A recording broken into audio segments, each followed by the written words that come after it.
Hello? Unataka nini kwa mume wangu? Hey. Wewe. Ha? Wewe. Hivi unajua nani yule unaongea naye kwenye simu? I don't care. You don't care? Seriously? Yaani unaongea upuuzi kwa bosi wangu, then you say you don't care. Unaniharibia kazi pasipo kujali, wakati unajua majukumu yote huko ndani yananiangalia mimi.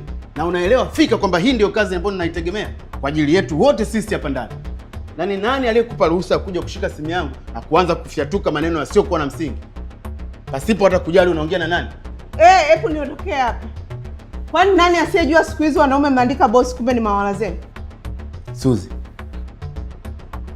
ulishawahi kusikia hata siku moja mimi nafanya ujinga huo kwenye ndoa yangu?